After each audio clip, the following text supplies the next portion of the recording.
So let's talk about outsourcing. Now, I know what you might be thinking. It's just a way to cut costs, right? Well, today we're going to reframe that completely. We're going to look at outsourcing not just as a tactic, but as a powerful and, yeah, sometimes controversial core business strategy. Because at the heart of it all is this one question that every single leader wrestles with. How do you get faster, smarter, more efficient without completely giving up the reins?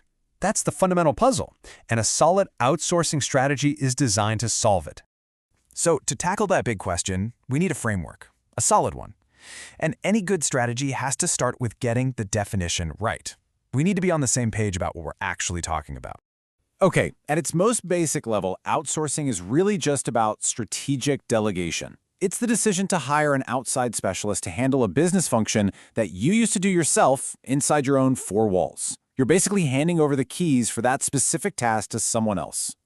Now, this isn't some brand new idea.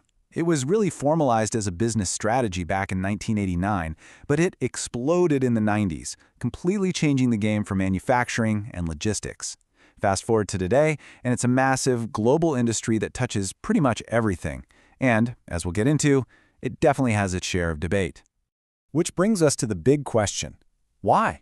Why do companies do this? What are the real drivers that convince a leadership team to say, you know what, let's have someone else handle this piece of our business?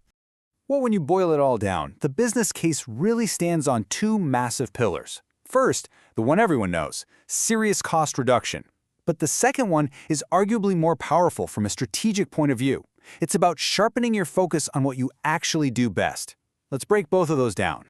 First up, the money. This is the most obvious, most tangible benefit. By bringing in an external partner, you can fundamentally change your cost structure.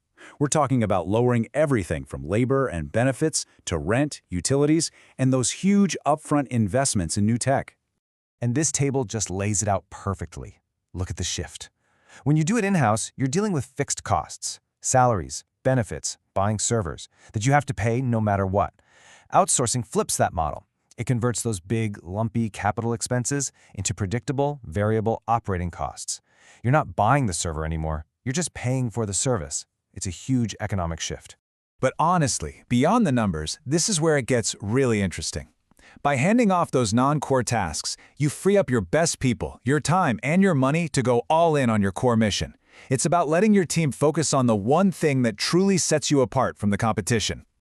So what are these non-core functions? Well, think about all the things a business has to do to run, but that aren't the actual product or service it sells. You see it all the time with things like bookkeeping, HR, customer support call centers, and more really complex IT and cloud management. Okay, so it sounds great, right? Cheaper, more focused. And this is a big but. It's not that simple. Every single strategic move has a flip side. And with outsourcing, you have to be really smart about managing some pretty significant risks. I mean, this quote really captures the dream scenario, right? You find a specialist who can do a task better, faster, and cheaper than you ever could. That is the absolute promise of outsourcing. But getting there means you have to navigate some very real dangers along the way. Because this is the central trade-off you're making. It's a balancing act. On one side, you've got these incredible potential gains in efficiency. You save money, you get access to world-class talent. But on the other side, you are giving up direct control. And that can lead to some scary stuff, like security holes, communication disasters, and major project delays. Let's get really specific about these risks. Security is a huge one. Remember, if your vendor gets breached, your data is out there. Their breach becomes your breach.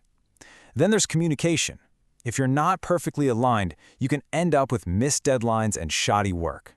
And please, do not underestimate the contracts.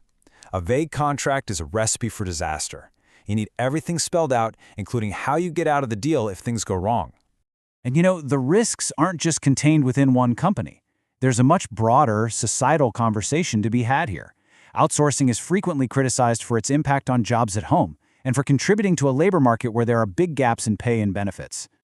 This is the perfect segue to zoom out even further, because globalization has poured gasoline on the fire, amplifying both the incredible benefits and the complex risks we've just been talking about. The main reason companies go global with this is pretty simple. They want to take advantage of the massive differences in labor and production costs from one country to another. It's about finding a location where you can get the work done to the quality you need, but for a fraction of the price it would cost at home. That can be a game-changing competitive advantage. So where in the world are we talking about? Well, the data we're about to look at is hot off the press. It comes from a big 2023 survey on global outsourcing from Deloitte. And according to that survey, the top 3 destinations were India, Poland, and Mexico. What's so interesting about this is it shows you just how global the playing field has become. It's not just 1 or 2 traditional hubs anymore. You've got major players in Asia, Eastern Europe, and Latin America, and each one offers a unique mix of talent, cost, and time zone benefits. Okay, we've defined what outsourcing is, we've looked at why you do it, we've navigated the risks, and we've seen the global picture. Now, let's pull all of that together into a practical framework you can actually use to make a smart decision. Think of this decision matrix as your scorecard. For any task you're thinking about outsourcing, you can run it through this grid. Are you okay with higher fixed costs if it means you keep everything under your own roof? Or do you prefer lower variable costs, even if it means you're dependent on a vendor?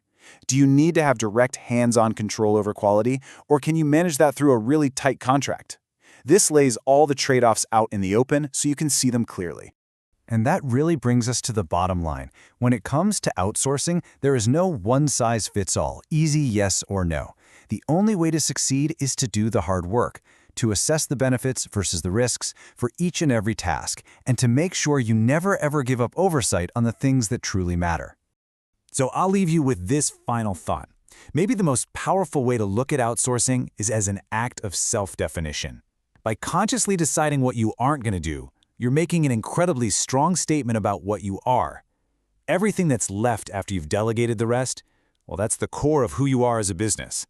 So the real question is, what's your core?